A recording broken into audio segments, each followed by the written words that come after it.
I think too, like one of the biggest things I hope to influence during my time in this position is just, and I don't even want to use the word proactive because the term, like the word proactive to me, it seems like, right, you're getting in front of something. But in reality, like you said, the main component of this organization is people, right? Our soldiers. 100%.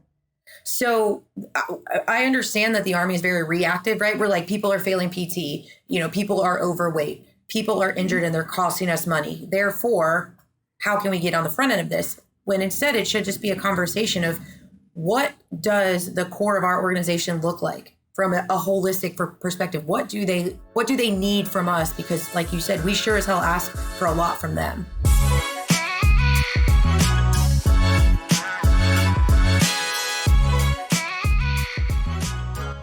The Doing the Work podcast is brought to you by some amazing sponsors who we're very grateful for that allow us to do this amazing podcast that brings you information that helps you to be more connected and be more healthy and helps you grow in your life.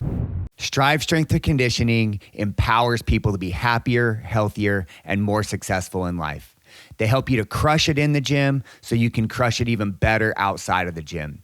They've got top-notch coaching and an even better community. If you're looking to up your game in your fitness or your healthy habits, this is the place to go. Check them out at www.strivebastrop.com. I am super excited to have you on the show, Anna.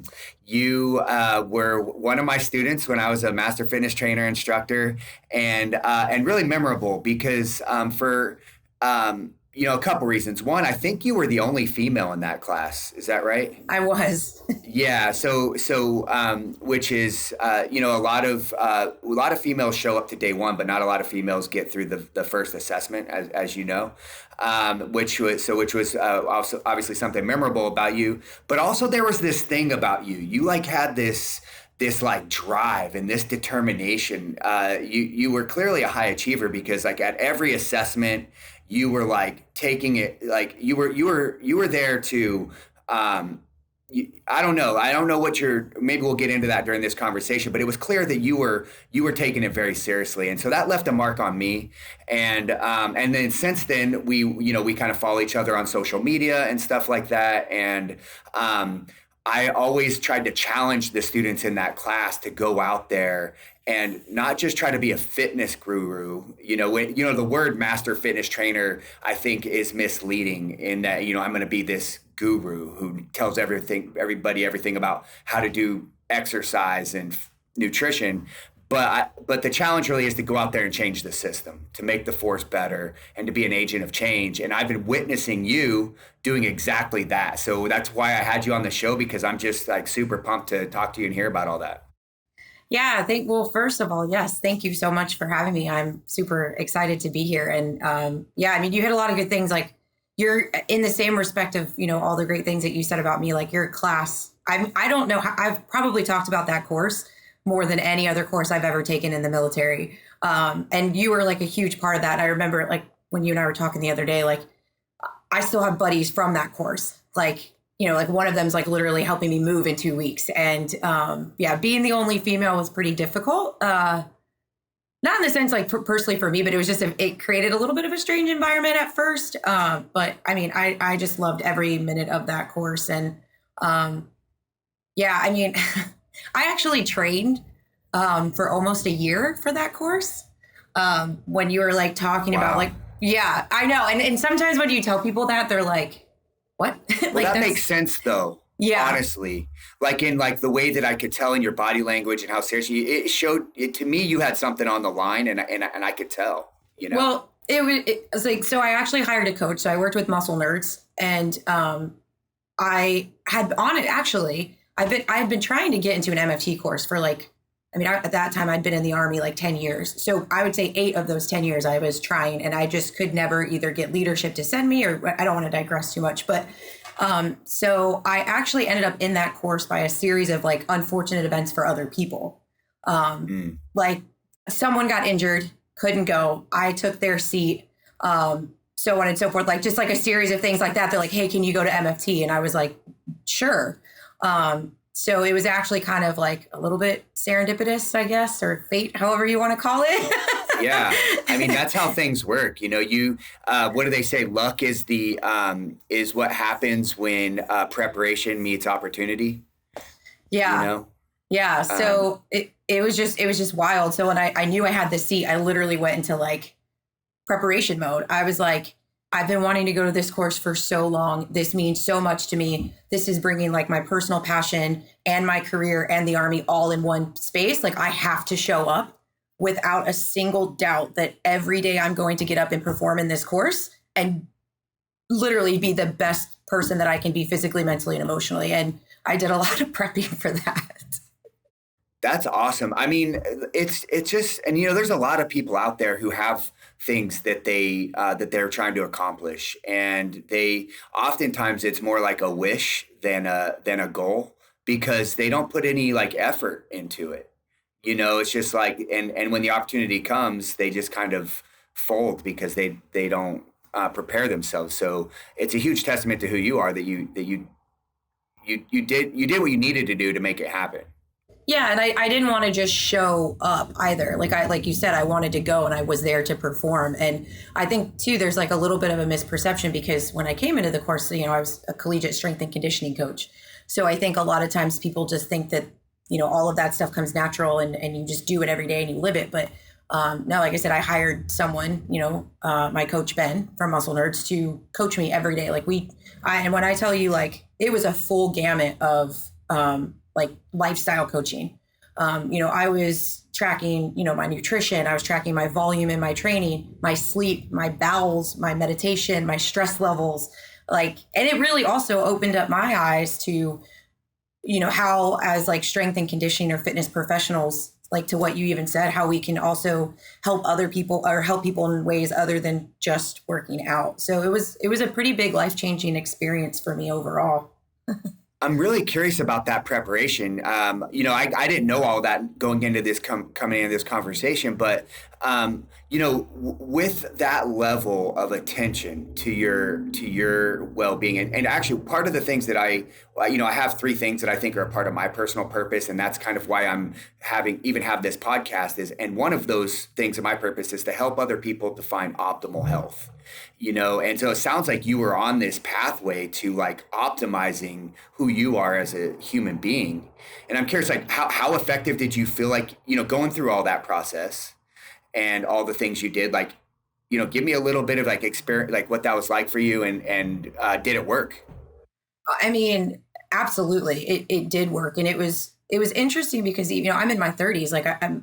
So the fact that it kind of took me that long to go through a full kind of health and wellness experience. But it makes you much more conscious. And, I think a lot of people, again, misperceive kind of health and wellness. And they think that if you just kind of assume it or think it'll happen. But it's just like anything else, it's just like finances or it's just like, housework. You have to be conscious in your efforts to ensure that you're getting to where you want to be and your goals have to be defined. And when I talked to Ben, when I hired him, I was like, hey, this is the course I'm going to. And the Army's changing its fitness test. I know I'm biased when I write my own programs. And I know that if I don't have someone to hold me accountable, that I can't get to that next level. So pretty much like we had a really in-depth interview when he decided to take me on as a client. And then that's what my program was written around. And like I said, like I was journaling. I was, like I said, the meditation I think was probably the biggest like game changer for me. I am a very busy, like fidgety, a boisterous, wound up person by nature. So again, I would put it in my calendar and I would consciously like either find a quiet space at work, or if I was home during the day, I would go into my room and I would, do all the close the door, shut the lights off. And I did a lot of like the Headspace. I use that app a lot. Spotify has some really good options, but I'll definitely say I think that was probably one of the biggest areas where I noticed that, hey, like I can turn it off for 30 minutes. I can be still. I can. And then like how I felt afterwards was like huge for me. So yeah, it was a great experience. I'm so glad you said that because having been a strength coach for a long time myself, I think it's a massively overlooked aspect of not just wellness, but physical fitness and performance. Sometimes you write a program for somebody, they're dialed in on their nutrition, they're doing the work, and then sometimes the results just aren't where you would have expected or predicted them to be.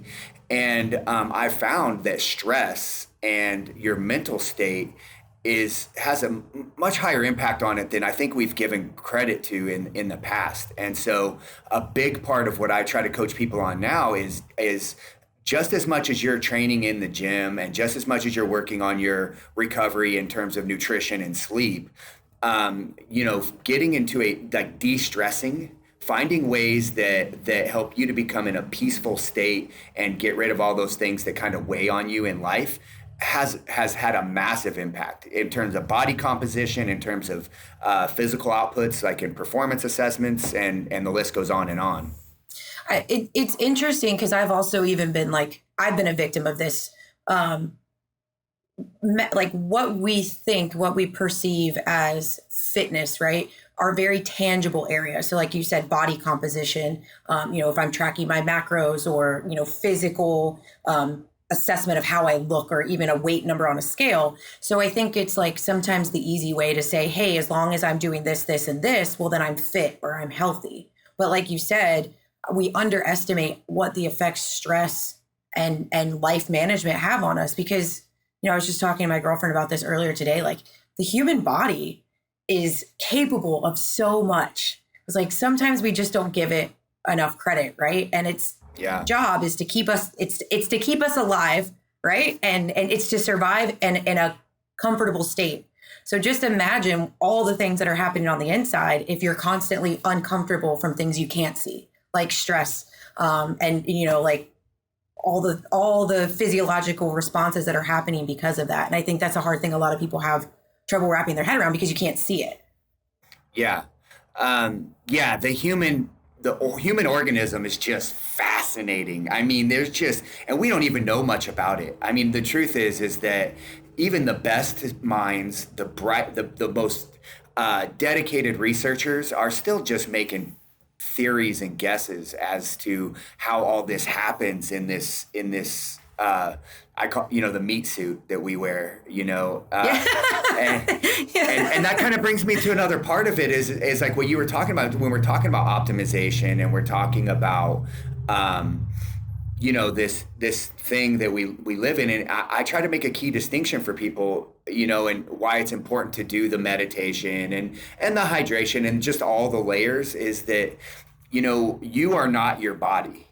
You live inside of your body, and again, that's a whole nother layer of things that we don't fully understand, but we know that we are something kind of bigger than our bodies. And I kind of like to think about it like an instrument, let's say a guitar player, right? If a guitar player picks up their guitar and that guitar is out of tune, they strum it and it's just not going to work very well. But if you tune the guitar like your body, if you tune your body, then it's starting to operate and it vibrates and all these things that it does at a higher level. But if you're not taking the time to tune it, then you're gonna perform like garbage. Yeah, it's so much has been going through my head too, especially with I had a recent job change and a whole life change. Yeah, we need to get into that. Yeah. So moved to state number 7 in the last 10 years. So crazy. And I'm fortunate enough to work in an area that I truly love and feel passionate about, but I still have those thoughts every day where I'm like, what am I here to do? What can I do for this? And it's very interesting. I like that you said that, you are not your body. Because I don't think I've ever consciously thought that. But I think that's probably something I'll take that away with me. You're right. What can I do for this? Instead of mm-hmm. What can this do for me? And it really, it changes the way you think. So, mm-hmm. Well, let's jump into, maybe a little bit about what you do, a little bit about your background. I know some of it through conversations with you, but I'm sure some of our listeners kind of want to hear just a little bit more about who you are. Yeah. So I guess you already mentioned, I've been in the Army for 13 years. So I'm a captain right now. I currently am the program manager for the Holistic Health and Wellness for the implementation for the Army National Guard, which has been an amazing, we've talked about this in a little bit of depth, which has been an amazing opportunity. But prior to that, I was the short version as a strength coach. I was a Division I strength coach. So my formal education, I have an undergrad in kinesis and sports science and a master's in sport management. But I've coached for just over 10 years when I left the full-time coaching sector to come to take the full-time Army job. But I mean, there's also, many people don't know this, but I've also worked in a bank. I was a bartender. I've worked in the service industry. So, I mean, you name it and I've done it. So yeah, exactly. Just having like a diverse background, I think is because I'm similar. I've done so many different things. I guess that's just kind of what I like, the spice of life and all the different opportunities and things that you can do. So I want to try a little bit of all of it. And I think when you work with people like you and I do, when you're, as a D1 strength coach or as a Army Master Fitness Trainer or as a, now you're a program manager for H2F, when you're working with people, it's kind of nice to have had varying experiences and varying, pathways to that, because then you can really have a sense of like compassion and understanding and love for where that person's coming from, Oh, for sure. And I think that's, I think I learned that pretty early in my career as a coach, because I came into the coaching world, I think I was 26, 25. And I wasn't a traditional student athlete. Like I didn't have the same trajectory that a lot of strength coaches might have, where they kind of, found their love in the weight room at college sports. So I think it resonated with a lot of athletes that I worked with, especially the female athletes. A lot of them that I still keep in touch with.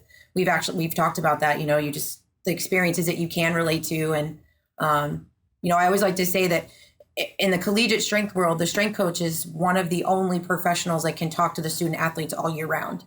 365 days out of the year. There's, because you have like non-reporting times and non-recruiting times where the head coach has to kind of back off. So it creates a really interesting dynamic for you to build relationships with your athletes. But yeah, I've done it all. Yeah. Well, so there's so much to dive into there, but of course, I'm really interested in these new programs that you're working on. So H2F is the Holistic Health and Fitness program in the Army, which I've been like, you started hearing rumors about it, years ago. I guess when I stood up Master Fitness around that time, there was like, kind of like these little rumors that you'd hear that this thing was coming. And, you talk to people who like, Special Forces has their own kind of model of it.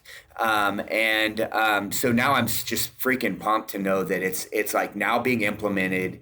And now that you're a part of it, I'd love to kind of just hear like, well, what is it? And anything you can share with us. The analogy again, so my brain like goes back to college athletics because that's where I grew up, that's where I came from. So the analogy I make in my head is I've mentioned this before is, instead of just taking the former athlete or taking the PT stud who's like, hey, you're good at working out, why don't you help these people work out? And just kind of, in the Army, this, it's rucking and running. Like that's what we did. We just rucked and we runned. Instead, like the collegiate sector went through this transformation as well, right? They were like, well, holy shit, like, if a kid isn't doing well physically, well, what do they look like mentally? Or, what does their course load look like? Like, how are things at home? What are they eating? How much are they sleeping? And then we developed this high performance model in the collegiate world and the professional world, where now you have access to a registered dietitian and you're working with sports psychologists that are coming out and doing, team building activities, and your physical therapist is there. So essentially the Army caught wind in my head, right? And they were like, hey, what do you know? Soldiers aren't one dimensional. And if something isn't working over here, then potentially something might not be right over here. So they revamped their physical fitness doctrine to reflect an overall holistic health and wellness system. So it's based off of 5 domains. So it's mental, physical, spiritual, nutritional, and sleep. And those are the areas that we're focusing on how we can make soldiers better. And then, right, that's the holistic approach. the interesting thing about what I do and what, you and I have talked about is the Army is broken up into 3 compositions, right? We have our active duty forces, we have our Army Guard, and then we have our Army Reserve. Active duty is a very cookie cutter system because every installation has to look the same, right? They meet the Army standards, so on and so forth. So they can just say, hey, here's your RD, here's your OT, here's all the pieces to help you be successful in H2F, go forth and do great things. That's what they're doing. What the Army failed to do is understand the Guard and how we fit into this organization and the different adversities and problems that we face, because we have 54 different states and territories with different problem sets, different demographics. You're talking about Alaska and their landmass size versus someplace like, New Hampshire or Vermont. So where I come into this is we have 54 project officers that are working their specific problem set for their state. And it's my job to manage the project officers, manage the implementation, and then serve as the liaison to like the headquarters of the Department of Army and the director of the Army National Guard as to how and advocate on their behalf, because we don't get any of those resources and we don't have the support that active duty does right now. So we don't even get the go forth and do great things conversation. Yeah. It's like, hey, good luck. I really don't think this is going to happen, but cool. Yeah, it's like for me, and you and I talked about this the other day a little bit, but it's like the good part and the negative part of the National Guard, where I feel like the National Guard, actually, I was having I had breakfast this morning with one of my commanders, my former commanders here in the Guard, and he and I were kind of like talking about how in the Guard, you've got to be way more creative, way more resourceful. You've got to be better with your time. In a lot of ways, people, certainly there are some downfalls of the Guard, but I found, for having done both, almost 8 years of active duty time, and now, I don't know how long I've been in the Guard now, but I've seen both sides of it. And when I was on active duty, we used to kind of frown and look down on the Guard. And now that I'm in the Guard, I'm like, no, man, you don't get like what we have to go through just to do easy stuff that you do on the active side. And so I'm so glad that there's people like you who they're putting in positions to really start thinking about like, well, no, how can we provide more to help this to be successful? Because a lot of times, yeah, you've seen it, they implement some sort of program at the national, they just say, go do it. And it just fails. It just falls flat on its face because there's no support behind it. Yeah. And that's like, not to get too deep, but that's like one of my biggest fears, right? I have the opportunity to genuinely affect change in what like the world's greatest army, like that. Sometimes I don't even want to say that out loud because that's a lot of responsibility, but at the same time, I can only control what I can control. So it's like this constant balance of, how much influence do I really have? But at the same time, my biggest fear is implementing something preemptively. I was like talking to you about this the other day. Yeah. And, if it's premature, I don't want it to fail. I we cannot afford for this program to fail. Right. Yeah. And so, well, tell me, how do you deal with that pressure? Like, what is it that, how do you take care of yourself, and how do you deal with a high stakes, high risk scenario like you're in? Man, I'm still figuring that out, but well, we all are. It's just that's called life. Yeah, no doubt. Well, I've spoken to this before. I'm very fortunate in my support system. I have a lot of, I would say a handful of friends. Josh Pittman's one of them, that I can call and bounce things off. And I have a lot of diversity in my friends as far as like skill sets and jobs and education, which I think is really important because when you talk to people, I'm going to get 6 different answers from 6 different perspectives. That's going to give me insight to help me kind of, take a deep breath or maybe back off the ledge or whatever I'm feeling in that moment. And I find a lot of value in that. And then I've also, when I find a mentor or someone that I see significant professional value and health value in, I latch myself on and I'm like, hey, don't know if you knew you were signing up for this, but it's almost like you're enrolled. Finding Nemo, like mine. Yeah. Yeah. Well, it's really brilliant. I mean, because I think one of the well, one of the, I think, classic mistakes that,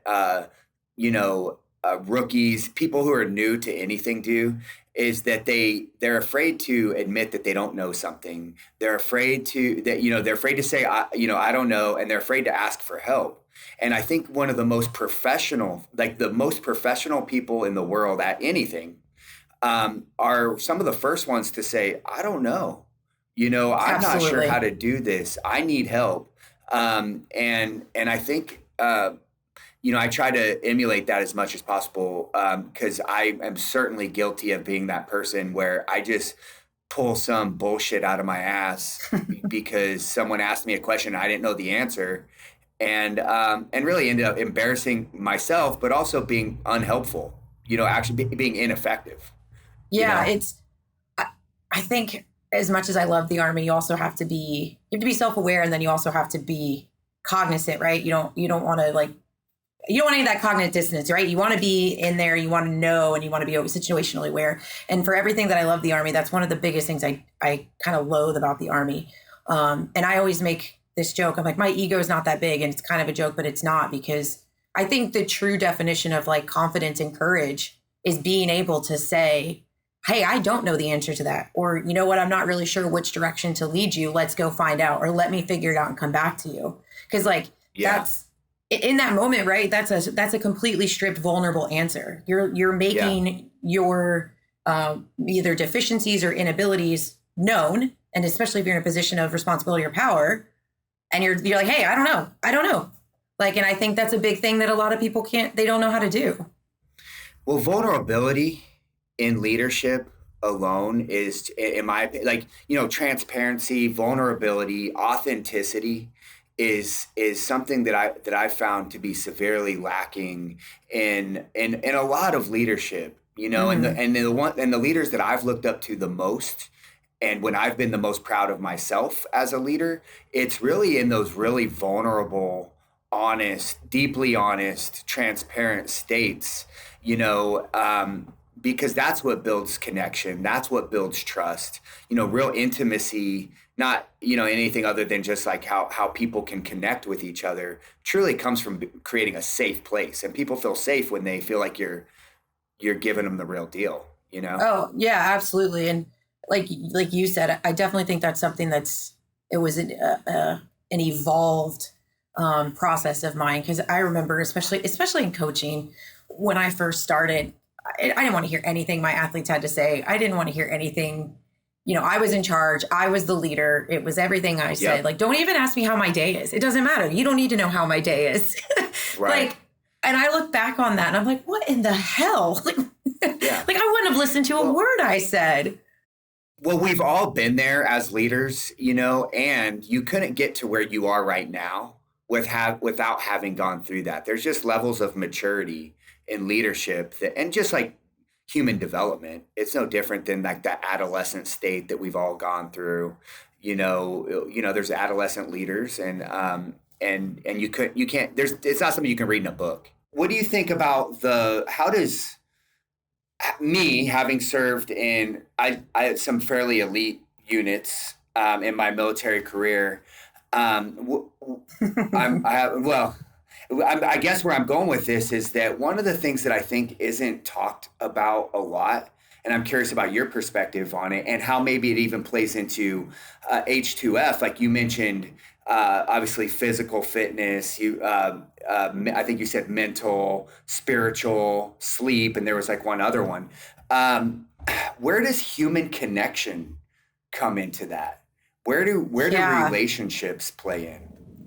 So I've actually had this conversation with quite a few of the project officers, because one of the domains is spiritual, right? But then also one of the domains is mental.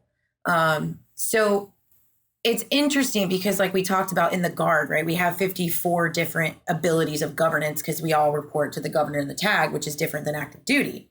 We have a program in Wisconsin it's based on behavior change and it's based on motivational interviewing. But anyway, so he has his own kind of 5-pillar system, but it fits underneath soldier care. And one of his pillars is relationships. And Yes. he coaches soldiers on whether it's a friendship, whether it's your spouse, whether it's a like professional relationship, but what do those interpersonal bonds that you have in your life look like? Yes. And I think that's another thing as I've gotten older, like my interpersonal relationships are like, they are so important to me. And I think that's a good question. I don't know. I don't know if maybe I would say that's maybe more spiritual. So I think people associate spiritualism with like religion a lot of the times. Sure. But I would definitely say, you know, they're in there. They matter. Maybe. Yeah, I don't know. I've never thought about that, which is crazy because that's like literally at my core, like something that's so important to me. Yeah, when I think about holistic, when you say the word holistic, right? I think a lot of people get a different. You know, you could ask 7 different people, what does holistic health look like to you, and you're probably going to get 7 different answers. You know, and so I'm curious with this new program and with the new development. You know, and obviously me having a high level of concern for our warriors out there, those who have volunteered to serve our country and to do some of the most horrific things that anyone can be asked to do. You know, I want to know that we're doing a good job of taking care of them and doing right by them. And a lot of that starts with what you do in the all the hours of things that happen before anything bad happens. You know, all the time on the PT field, all the time, you know, focusing on your sleep and your nutrition and all that stuff. You know, so I think too, like one of the biggest things I hope to influence during my time in this position is just, and I don't even want to use the word proactive because the term, like the word proactive to me, it seems like, you know, right, you're getting in front of something. But in reality, like you said, this should just be a basic component of an organization that says that its key, its key, fucking, I'm losing my words here. The main component of this organization is people, right? Our soldiers. 100%. So I understand that the Army is very reactive, right? We're like, people are failing PT, you know, people are overweight, people are injured and they're costing us money. Therefore, how can we get on the front end of this? When instead it should just be a conversation of what does the core of our organization look like from a holistic perspective? What do they need from us? Because like you said, we sure as hell ask for a lot from them. So what are we giving them? How are we giving them value? So yeah. You hear that, you hear the term, I know here in Texas, our tags, and so for those listening who aren't military folks, tag is your adjutant general. This is your the leader of the state's military, you know, ours here in Texas, I think number one priority is people first. Yep. Right. And there's so a lot of lip service is given to that, but I don't know that people spend a lot of time just sitting around and thinking about, well, what does that actually mean? What does that actually look like? Right. And when I was talking with you this past week, so I spent the week in Natick, Massachusetts, and a couple days out in Ohio State University. And we were at it's the biggest research laboratory for the Army. So anything that comes out like new gear, ACFT based, things like they're leading the Army body composition change right now. And I spent a few days with those folks, and it's interesting because that's their job, is how can they optimize the human weapon system? And when it comes, and we like what we were talking about, right? When it comes to physical fitness, and they know the optimal amount of nutrition that a soldier needs that's averaging 120 pounds in, 113 degree weather, down to the ounce. But when you try to talk about, okay, well, where does their mental health need to be to maintain that 125 pounds in 113 degree weather? And how do you measure that? Wow. Like I had a whole conversation about that. And that's, those are some of the leaves like I'm trying to turn over. And but the thing at the end of the day, the conversations are happening, right? The conversations are happening. So I might not be able to change the world in a day, but at least the ball is rolling and these conversations are taking place. But yeah. We got people first. Yeah, well, I love that the conversations are happening. I love that, because you think about that, like, what's the, like, you hear stories about heroic acts and all these things that happen, or these people who are high achievers, and they're almost never, and so through collegiate, it's not your most talented people who perform at the highest level. It's people who work the hardest, who have the best attitude, who have the support to kind of achieve. And like, so that attitude piece, that mental piece that you're kind of talking about, like, how do it's like, how do we, as leaders, as people who are expected to facilitate health and fitness and wellness, how do you best impact the mental aspect? For sure. And I was having another conversation with one of the individuals out at CIMT, so that's a Center for Initial Military Training. So any Mm-hmm. soldier that enters the Army, it goes through basic or whatever. That area at Fort Eustis, that's who they control. And I was talking to a physical therapist who's on one of the H2F, what they call implementation teams, that's going around and like checking on the progress. And she was talking about how she was trying to have a conversation about mindfulness with drill sergeants. And it was really interesting because I kind of took her down a path, and I was like, well, what do you do when a soldier fails like your basic rifle like qualification? What's the first thing you do, right? You test, you retrain and test. But when we retrain, what do we do with those soldiers? We take them to an isolated area, or we go to like a paper target, right? And the entire process of shooting a rifle is based on mindfulness and based on Right. like mental rehearsals, right? Right. It's Yeah. 100%. it's think about your breath, right? And you work with them on how to visually zone in on the target. You talk to them about when they need to breathe, how they need to breathe, trigger squeeze. You talk them through the steps multiple times over before you even put a rifle back in their hand. Yeah. I was Well, like, and that's there's a one other. language.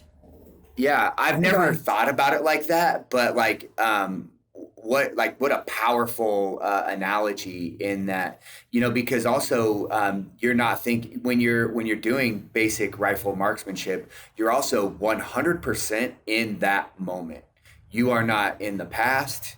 You are not in the future. You have your target. You have your sight posts. You're focusing on your breathing. You're focusing on the amount of pressure that's on your Yep. fingertip on that trigger. And I had never heard anybody say it like that, but that is exactly what mindfulness is. So I was like, how come when we can have that conversation about, shooting a weapon, but we can't have that conversation about, everyday life decisions, buying a house or having a difficult conversation with your spouse or, Hmm. what might be easy for me isn't easy for someone else going on a field, an FTX, or Yeah. a soldier who might be struggling with PTSD. But it's interesting because the Army is already doing what H2F is. But for whatever reason, there's still that harsh disconnect because once you put a label on it, right, and you kind of make it an actual structured system, that's what's causing, in my opinion, just a little bit of the disconnect. But yeah, I thought that was it just kind of hit me when we were talking, and I was like, we're Yeah. already doing this. Yeah. Well, so I'm getting the sense, like reading between the lines, do you feel like there's resistance to this type of program being implemented? Specifically in the part of the organization that I represent, yes. There's this, which I need to get better at, and I need to understand. Like, I spoke to this before in another podcast I did about understanding the language of my audience because I care, right? So for me, like it's a no brainer. But when you're talking about an organization like the Army, right, it comes down to dollars and time. Um, so there seems to be a little bit of a disconnect with senior leaders on the guard side as how they can allocate resources to support us to implement H2F. Hmm. And that is part of the, overall kind of adversity that I'm facing in this position. But we have a lot of great project officers and we have a lot of people who are on board. And so, as you talked about evolving in your leadership style, like instead of focusing on those individuals, it's like, sorry about you because this train is moving with or without you. And we're Yeah. determined to help soldiers one way or another. Yeah. So is that, when you meet resistance in a project or in a conversation or anything like that, like what's your general approach to like, how do you handle that? So again, another area I'm still learning and trying to grow myself professionally, but I make sure to do my homework. That's something I've gotten a lot better at, is understanding who you're talking to. Mm-hmm. And for example, like the TDY I just came back from, it was ensuring that my whatever my spiel is, or my pitch, or my passion is dynamic. So I know that when I'm coming to talk to you, Ethan, or if I'm coming to talk to, General so and so, I know what their interest is in mine, and I know how I can choose to connect with them that's going to make the conversation relevant. Mm-hmm. Because at the end of the day, right, people, we're all biased. We have our own interests. So I have to ensure that I can make my job and what I'm trying to do relevant to every person that I talk to. Yeah. But playing that tape to the end a little bit, let's just say you did your homework, you did your part, you understood your audience, you pitched it in a way that you felt like was the best way you could pitch something, and somebody's still just not, they're not getting it, or they're not understanding it, or they just don't like it. What do you do next? That's a good question. I try not to get emotional, but I know at this point, like, I can play this scenario out in my head, and at this point, I'm probably Mm-hmm. cursing a lot. So when you say emotional, is it you get angry, or you get, what does Yeah. that look like for you? Yeah. Yeah, it's probably like a little bit of just like stubbornness of like resist. Like, I know when I'm fighting resistance, and I'm going to fight Mm, that the same way. So I'm going to be much more like try and get to the core of what's happening, and probably not in the most professional way. yeah. Well, there's no right way. I mean, I've having implement. I think I've spent almost my entire career implementing new things, like things that people hadn't heard, like emerging things. I've bumped them, and I really don't know the answer. I bumped I up was to going to say, what's been well, your experience? I think one thing that I have learned, and I don't, is that the harder I push against their resistance, the harder they're going to push back against me. There's this whole model of, when I was in grad school, they talked about this model of resistance theory, and the actual example that the professor had someone come up to the front of the class, and I'm going to demonstrate it as if there's two people here. He put his hand up like this, and he told a student to put his hand up, and the professor pushed against the student's hand, and so automatically, what does the student do? Push back. Pushes back. That's Yeah. right. So now they're just pushing it hard. But the second the professor let up and like eased up, then the student eased up also. And that had really stuck with me over the years, and I've tried to practice that. But the challenge of that particular method, and what that demonstration doesn't do for you, is okay. And then what? Okay, I let up a little bit. Yeah. I let up a little bit, but I still have a goal. I'm, like you said, this train's still moving forward. What do I do next? And I don't think that I've ever gotten it right. I'm always just trying to learn from other people who are in challenging and emerging scenarios. But I think what the people who I've seen do it well, they do a good job of getting buy-in from other people. They admit when they don't know things. And they just kind of are also open to, okay, you're resisting. You have a part of this puzzle. So what do I need to learn from you to like figure out how to push this thing forward? And I've tried everything, from just running people over to, unhelpful things. But I'm always just trying to I think learn. I think sometimes too, you just, like you said, you just have to let the dust settle. So sometimes you have to recognize like, hey, we're not going to solve this tonight, like let's take a moment, and you kind of take your lashings or whatever and your negative feedback and you reflect on it. And then I think in this position, I've just recognized that, like you were saying, like, so this might be the resistive conversation, right, with these individuals, but I'm at least fortunate enough to have another group of individuals that are bought in. So trying to focus my energies here and make this group, quantifiable, make this group, provide me with information that, hey, maybe we'll come back in a few months to this, resistive group, but I have all of these, areas that I can talk to you about that have been successful, that provide me a little more firepower and actual implementation that I can bring to the table. So I think it's just patience too, which is not one of my fortes. Well, me neither. Ambitious people, ambitious, high achieving people aren't super patient. It's one of my lacking areas also. But what you just said made me think of like when someone has an injury, right? Let's just say like I hurt my knee.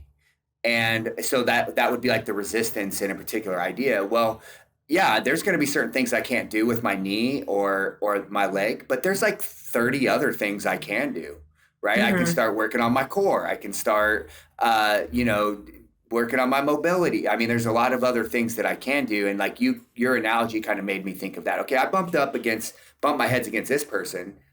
Okay, we're just going to let that rest for a little bit. Let me go see the other things that I can do to make this thing work. Yeah, that's a really good point, because you're like, I might have a bum leg right now, but I still got a good leg. I still got 2 working arms. So what can I do until the time is right to come back? But when the time is right, right, we're coming back. It's game on. Yeah. Well, with the stress that you, a couple of things that I was thinking about. You mentioned like way early on in the conversation about what it's like to be a strength coach, and people have like assumptions about that, and people are going to make assumptions about what it's like to lead a high level program like you lead. How do you optimize yourself to handle the work that you mentioned what you did to prepare for Master Fitness, but like what do you do to prepare for this amazing work you're doing? So it's taken a lot of self-reflection, because you have to be able to sit and understand what your strengths and weaknesses are if you truly want to be successful. And I know the things that I feel very confident in, and I know the things that I don't. Like, for example, I'm an extremely visual person who struggles with mental compartmentalization. So therefore, all the things that manifest themselves physically in my life have to be compartmentalized. So I'm talking like I can see 2 whiteboards literally just from my vantage point right now. I travel with a whiteboard, which God bless my NCO that I was working with bought me one. He's like, ma'am, you need this. So I try to be very methodical in the things that I do, and I'm extremely routine based. But it's good and bad, right? Because it's good because when you can stay on that routine, but I also can get derailed very easily if that routine's not able to take place. Yes. I have 5 different notebooks. That's my system right now. And each notebook is labeled, and then that's where the notes go. And a lot of brain dumping. I try to write as much as I can. I try to write down as many, even if it's just random notes about events or situations. I try to write down as much as I can, so then I can come back to whatever I felt was important in that time, in that moment, and look at it from a different perspective when maybe I'm not so stressed or busy, and I could be like, oh wait, what was this about, and kind of come back to that. So lots of writing. Yeah, so there's like, have you ever read the book, The Miracle Morning? Mm-mm. Okay, well, anyway, it's not really that important, but except for that I stole the six things to do every morning, and one of them is journaling.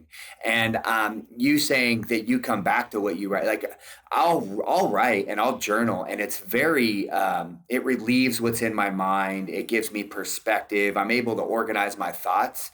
But what I feel like I need to do better is come back to it.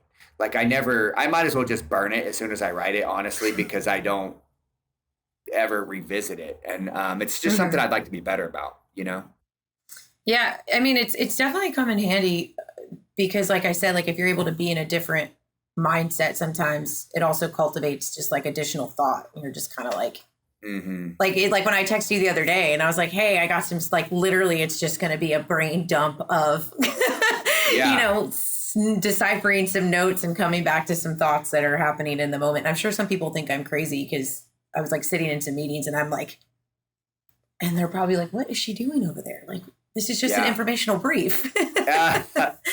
I'm always like that because I'm not a great note taker. And so when I see people taking notes, I'm like, oh, shoot. Should I be writing this down? Like, like I start to get like a little insecure. Like maybe I'm missing something here, Yeah, it's funny because my boss is like that. So he can like take information in and just like hold it. And when we were at Ohio State this past week, I did leave my notebook and I felt naked. Oh, and I was like, I don't have my So he like pulled his notebook out and realized that he'd just been sitting there for like 10 minutes, and he was like, here you go. Take it. You can have it. I was like, thanks. Yeah. That's awesome. Well, I think it's really important. What you said is to a large part of being effective is just like really knowing yourself, knowing what you need, knowing where your typical hangups are.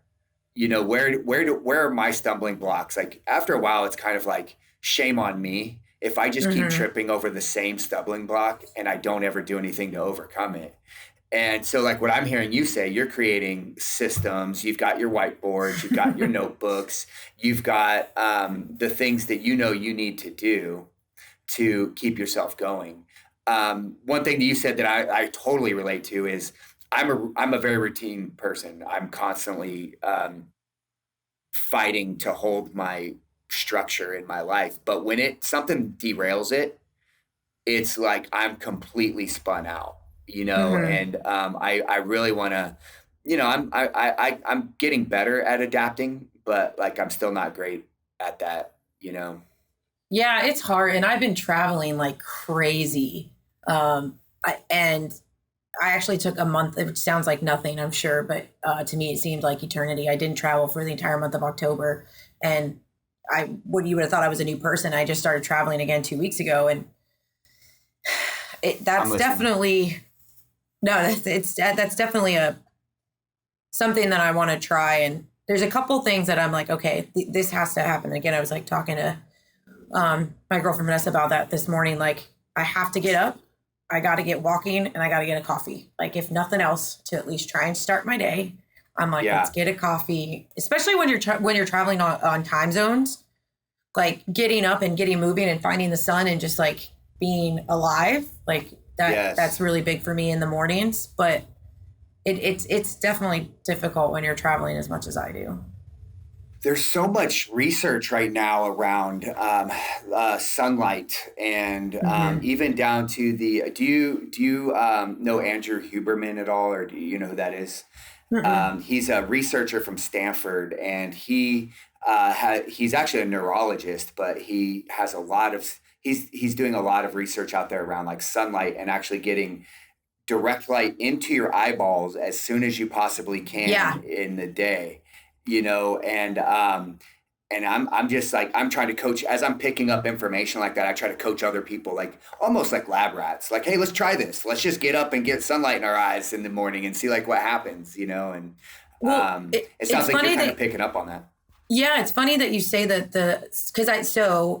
when I was in Massachusetts at the Research Institute, we did we met with a group called Wave Neuro, and they do like, I'm going to sound, my medical background isn't as vast as my strength and conditioning EEGs they did like brain EEGs, or EKGs, one of the two. Yeah. So EEGs they did an EEG.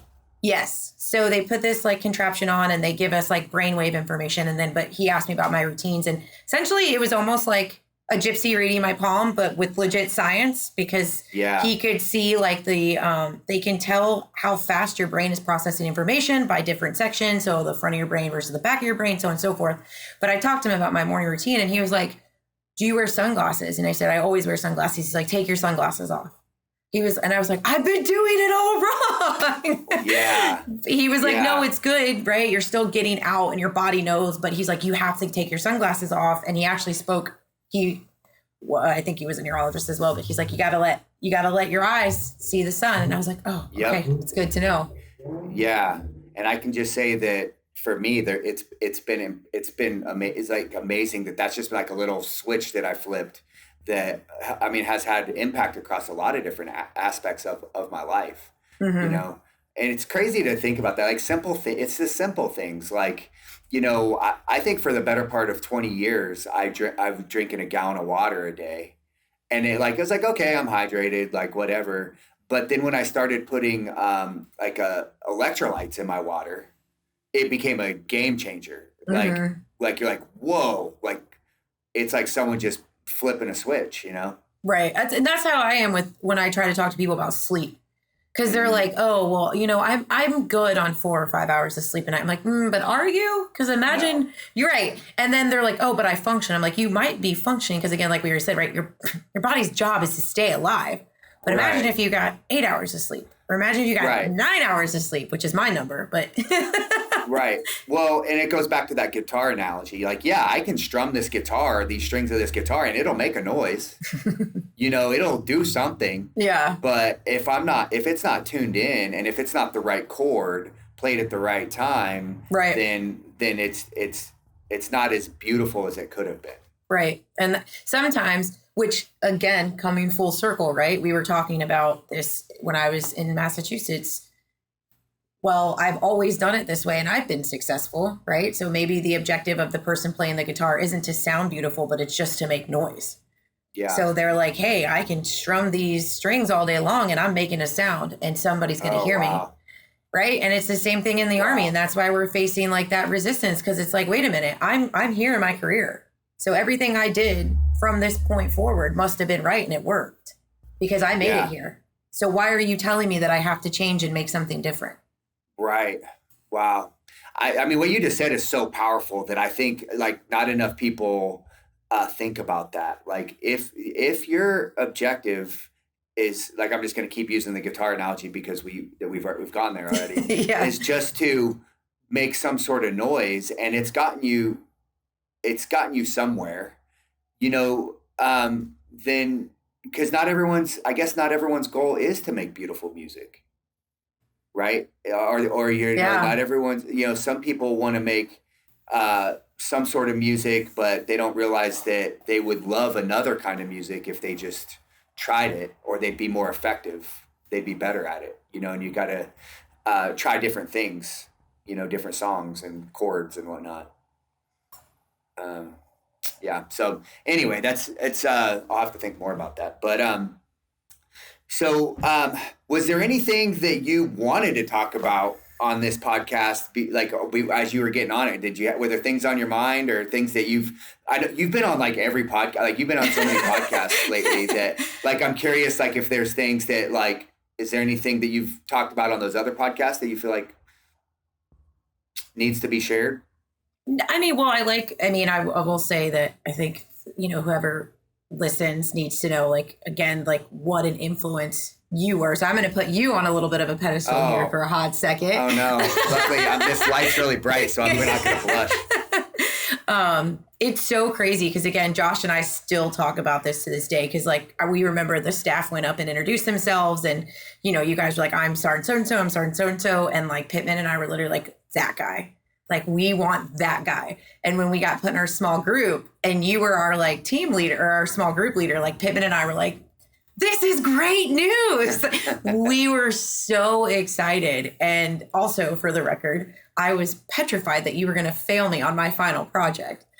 I was like, he's not. And I tried to keep it under wraps that I was a strength coach. I did not say a word for, I think, the first week. And then I was like, okay, these people need some help. So I ended up like, not you, the students. I helped, you know, well, we needed help people. Too. Yeah. And I remember when I went in for my final presentation and I came back out, like all the guys were like, why were you in there for so long? I was like, I told you he was going to fail me. But it was one of those, like, you knew that I knew what I was talking about. You wanted me to do well. So I knew you were going to push me. But I was a little nervous. Yeah, it's really a strategy. Thank you for saying all that. I mean, have always loved that position of teaching. I just took it so seriously about like what you guys were going to go and do out there in the world, and so. But my strategy always is to really hold people to a really high standard. Like when I see you, I feel like one of my talents is being able to see potential. And sometimes I see potential in people that they're even clueless about. And so I just I wouldn't allow you to be anything other than, your best self. And if it took a little coaxing or a little time or a couple different shots at it, I was in, it was worth it for me, and if I had to be a little mean, or a little aggressive or whatever, that's just, it was worth it for me to get you to where I knew you could be, Yeah. But I don't think it ever came off as mean. You could tell you were passionate. And I think even how we started this conversation, like that stood out to us, especially in the Army where sometimes you kind of get put in positions that you don't necessarily want to do, but you're like, hey, you're the closest person in proximity. And they're like, this is your job. Yeah. And so I think your passion was very evident and we could feel it and we vibed with it. And I think, the people that I keep in touch with from our small group were very thankful for that. So that's awesome. Yeah. Well, that makes, that's really all I want to do in this world, to be honest, is to,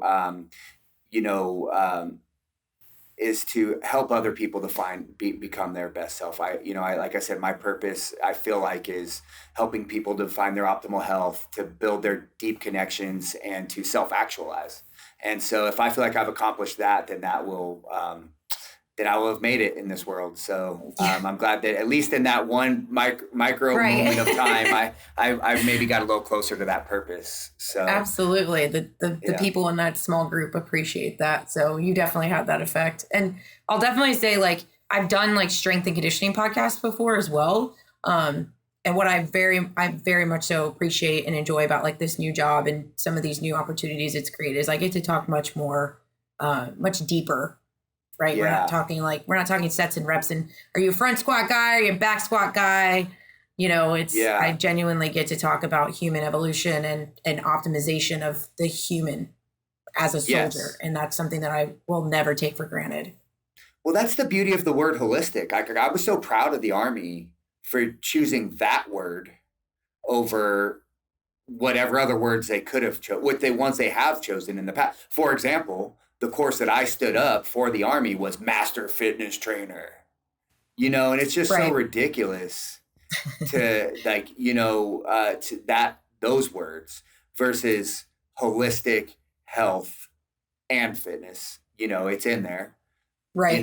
But good on them, and that's why you're now being engaged in more profound ways.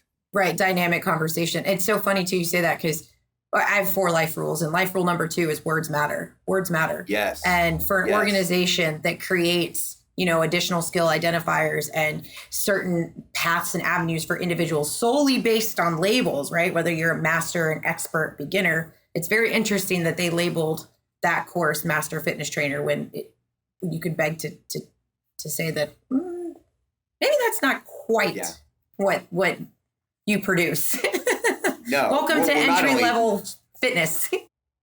Yeah, it's like they really could have named it almost anything and it would have been more appropriate, and I always kind of made that joke. And that's a real challenge of instructing that course is like, again, words mean things.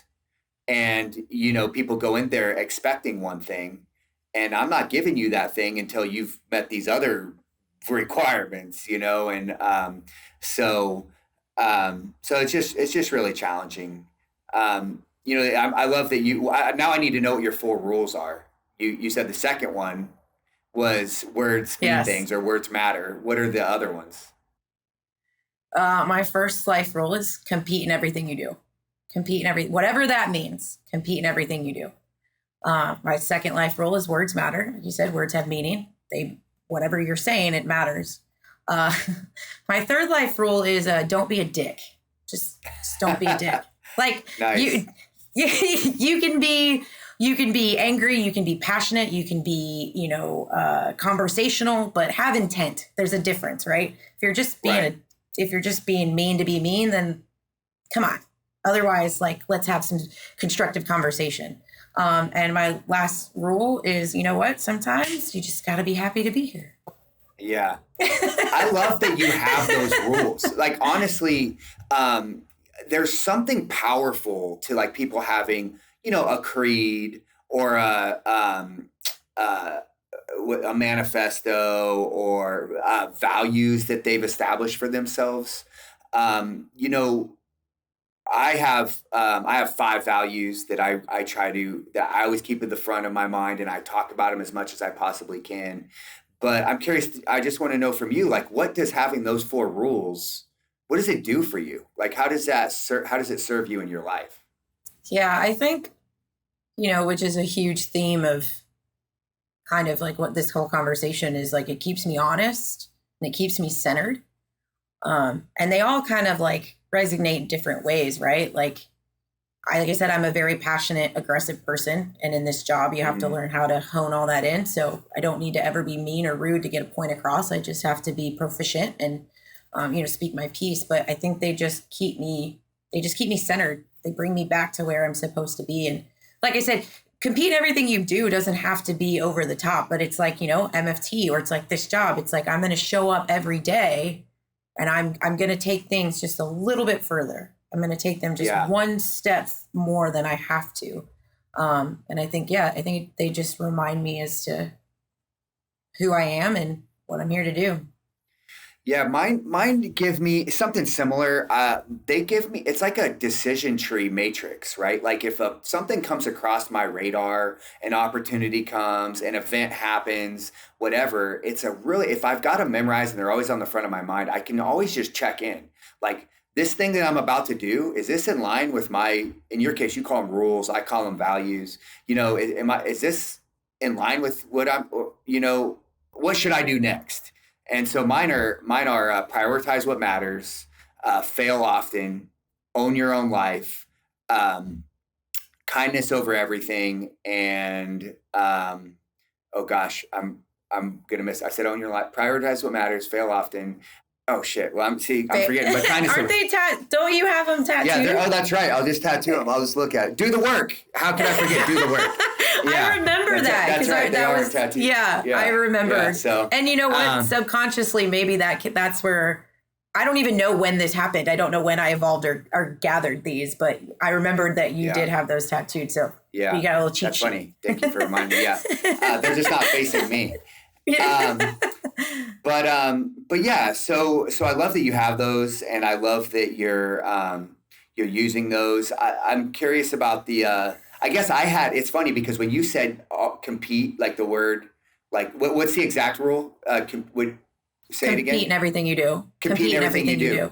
I had almost like an adverse thought about that, but it means something to you, and that's what really matters. I'm like, oh well. Should I always be competing in everything? It's good. It makes you think about it, and. Well, that's kind of why I followed up on it, because I can see that, because a lot of times I think it does get a little of a, like you said, maybe I just need to show up sometimes. But that, right? Then we go to life rule. It's almost like a flow chart. So yours is like a decision matrix and mine's kind of like a flow chart, right? Well, then that's fine. Sometimes you just got to be happy to be here. But again, like I said, it centers you, right? So what does competition mean? It doesn't mean it maybe doesn't mean you versus the world. Right. Maybe in that moment, whatever you're going through or wherever you're showing up, you're just competing to be your best self. You're just competing to, maybe if you had a bad day the day before, to not be that person you were one day prior. Right. Or maybe you're competing to just feel good today. It could be anything. It doesn't have to be, you against the world. Well, see, and I love that you were just like, you were able to or even articulate that. Sometimes people like adopt like quotes from other people, rules from other people, and then they're just like not even able to, and all that really matters is it means something to you. It doesn't need to mean anything to me because it doesn't matter at all, So I love that, and I'm proud of you for doing that for yourself. I mean, again, I think we're all expecting, not to put any pressure on you, but we're all really hoping something amazing comes out of your role and your program. And I love that you're doing things to take care of yourself, to make sure that, I've done this before. I've taken on big things, big roles, and I've crashed and burned personally. I was successful professionally, but I crashed and burned, like behind closed doors, I crashed and burned, and I would never want that for you. So.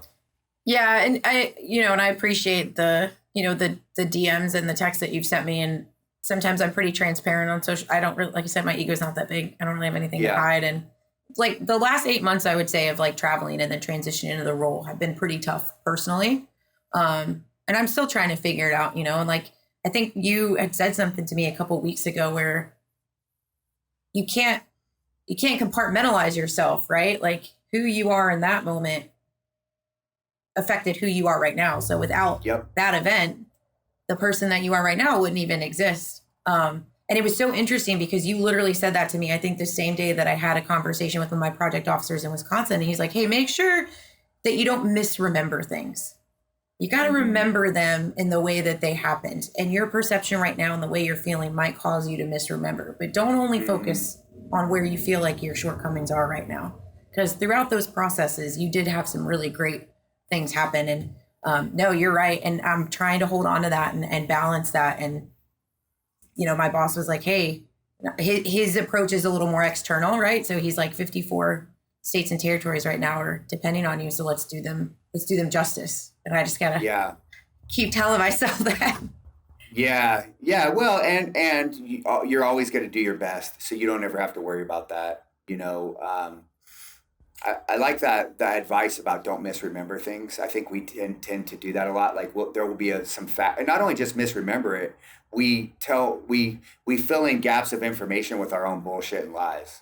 Absolutely. An actual event will happen, and then we'll make up a lie or story about why that happened. It might be something like, oh, that happened because I'm a bad person, or it might be because they're an asshole or whatever.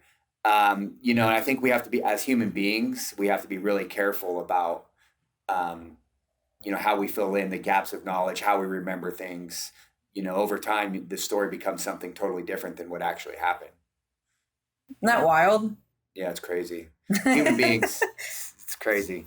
Well, I've kept you way longer than I expected to keep you, and I'm so grateful that you've stayed on this long with me. Again, I just want to close with where I started. I'm so grateful for you. I'm so grateful for how you showed up with the time that we shared in Master Fitness Trainer course. And now I'm so grateful for the work you're doing out there in the world. We need people like you. And so, I'll be for sure, watching and hopefully I'll be able to participate in anything that you're producing up there. Fingers crossed. Yeah. So. Yeah, for sure. Thank you for having me. And this has been great also to have a conversation with someone that, has had such an influence on my life as well. So I appreciate you having me on. All right. Well, have a great evening. I hope you have a great Sunday, and we'll be in touch sometime soon. All right. Thanks, Ethan.